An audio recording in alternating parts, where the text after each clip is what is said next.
ನಮಸ್ತೆ ಮಕ್ಕಳ, welcome back to my channel.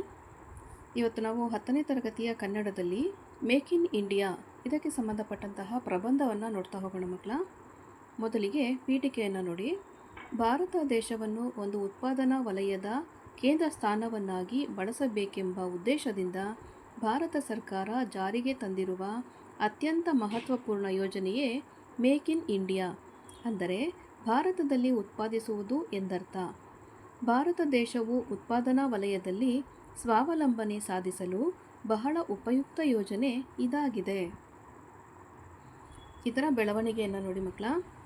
ನಮ್ಮ ದೇಶದ ಪ್ರಧಾನಮಂತ್ರಿಗಳಾದ ಶ್ರೀ ನರೇಂದ್ರ ಮೋದಿಯವರ ಕನಸಿನ ಕೂಸಾದ ಈ ಯೋಜನೆ ಸೆಪ್ಟೆಂಬರ್ 25, 2014 ಅವರಿಂದಲೇ ಉದ್ಘಾಟನೆಯಾಯಿತು. ಉತ್ಪಾದನಾ ವಲಯದಲ್ಲಿ ಬೇರೆ ರಾಷ್ಟ್ರಗಳ ಸರಕುಗಳಿಗೆ ಅವಲಂಬಿಸಿರುವುದಕ್ಕಿಂತ ನಮ್ಮ ದೇಶದಲ್ಲಿಯೇ ವಸ್ತುಗಳನ್ನು ತಯಾರಿಸಿ ಸ್ವಾವಲಂಬನೆ ಪಡೆಯುವುದಾಗಿದೆ. ಉತ್ಪಾದನಾ ವಲಯದಲ್ಲಿ ಭಾರತ ದೇಶವು ಒಂದು ಸೂಪರ್ ಪವರ್ ರಾಷ್ಟ್ರ ಎನಿಸಿಕೊಳ್ಳಬೇಕಾಗಿದೆ.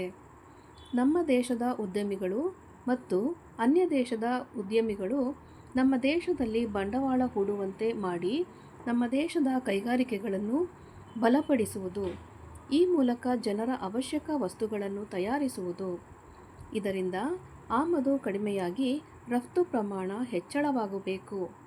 ಹಾಗಾದರೆ ನಮ್ಮ ದೇಶದ ಜನರಿಗೆ ಕಡಿಮೆ ಬೆಲೆಯಲ್ಲಿ ವಸ್ತುಗಳು ದೊರಕಬಹುದು. ಇದರಿಂದ ನಾಗರಿಕರಿಗೆ ಪ್ರಯೋಜನವಾಗಲಿದೆ. ಐಟಿ, ಬಿಟಿ, ರೈಲ್ವೆ, ಮೊಬೈಲ್, ನಾಗರಿಕ ವಿಮಾನಯಾನ, ರಕ್ಷಣಾ ಸಾಮಗ್ರಿ, ರೋಡ್ಗಳ ನವೀಕರಣ, ಆಹಾರ ಉತ್ಪಾದನೆ ಮುಂತಾದ ವಲಯಗಳಲ್ಲಿ ಹೂಡಿಕೆ ಮಾಡಿ ಸ್ವಾವಲಂಬನೆ ಸಾಧಿಸುವುದು. ನೆಕ್ಸ್ಟು ಉಪಸಂಹಾರ ನೋಡಿ ಮಕ್ಕಳ.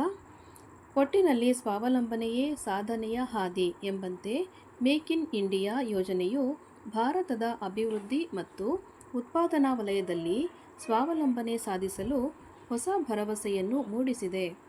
ಪ್ರಪಂಚದ ಇತರೆ ದೇಶಗಳು ಎರಡು ಮಾತಿಲ್ಲ,